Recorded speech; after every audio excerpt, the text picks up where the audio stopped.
Andrew's focusing on taking some of the basic techniques from the very soft push hands drills, not the freestyle drills, but the drills that if you do Tai Chi formally, that you would bake it into your unconscious movement. He needs to work on that more because he comes from Brazilian Jiu-Jitsu and he likes the push hands game. He doesn't necessarily like the Tai Chi form. So it's really important for him to be able to get some of the benefits of the Tai Chi form without doing the form by doing some of the more repetitive, meditative Tai Chi push hands two-person drills. This is not that. Right now we're doing freestyle.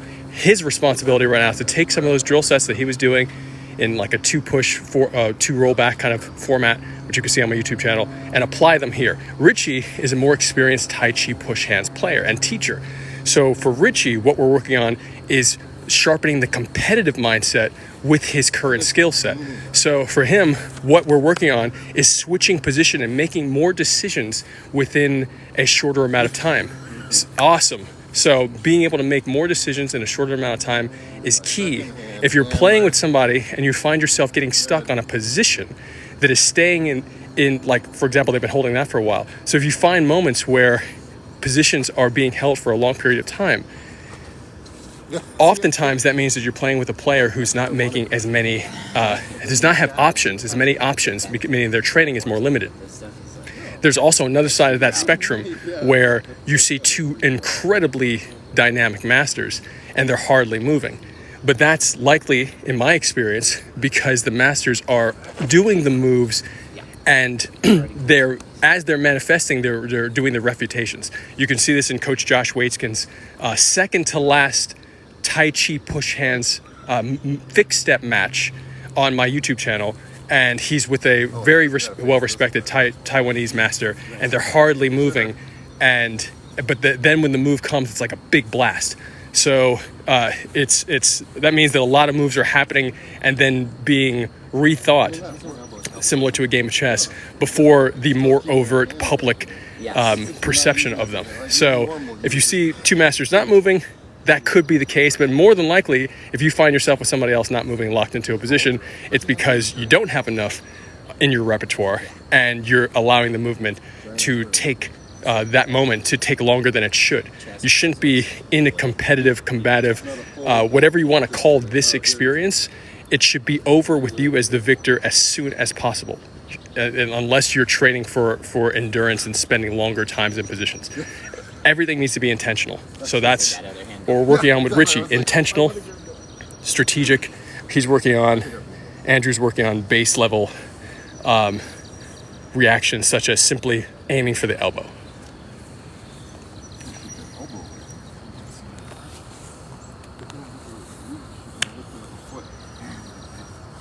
And we'll likely go live a few times today just to clarify these ideas.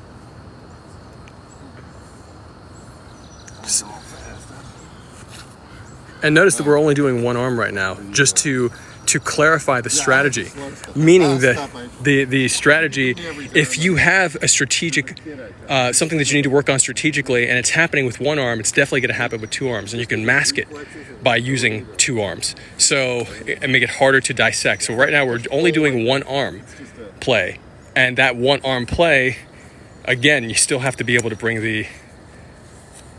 Here, I'm gonna jump in so you guys. Richie, can we switch this up real quick? Yeah. So thank you. Absolutely. Whichever one you want. Kick your ass with the right hand. Oh, you okay? Yeah. Yeah, you know my lean in and just...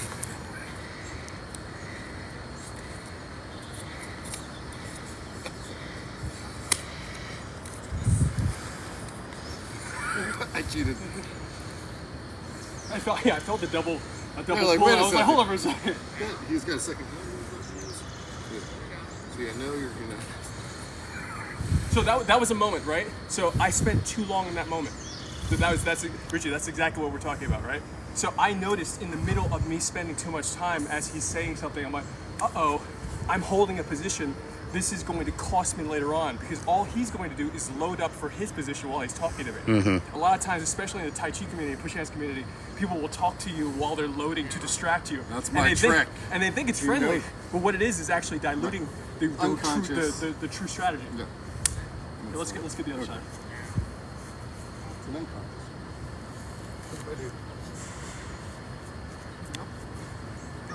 So just notice that for a second too. Like we were playing down here, so I'm going to use my leg to unblock the arm, and that's not necessarily, especially if you're playing Tai Chi World Cup style push hands and the rules are collarbone to hip play area, I would still do this cut, because unless a judge is going to call me on it, I'm going to do it. You know, like this is just a practical way to get something off of your hand. Yeah. It's not. Always.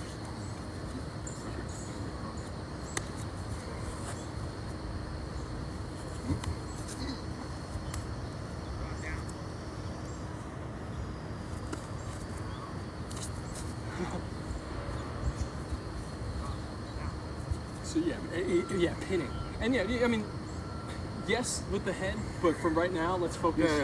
Yeah. It's not a bad thing. We just want to sharpen specific tools. It's a balance. I guess I'm just regaining my balance. Yeah, it's just when I balance. put my head against you, but I'm trying not to use it offensively. I'm trying to do it like defensively. So but use still. this whole surface area though, because you're overemphasizing the wrist play, which is making me just focus right on this area because your mind is here. So if I can just put you here or put you over there, and then I just give you a little tap, that's what keeps happening. Okay. That's why we keep having the same kind of play. Okay. So open this up. Yeah, feel free to play in there. And it like really reach this around so that doesn't happen. There you go. Good stuff. Good stuff.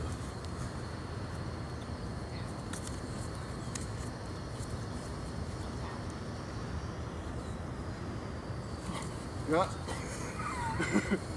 Okay, good stuff. Good stuff. Yeah. Good stuff. Yeah, that's. Let's.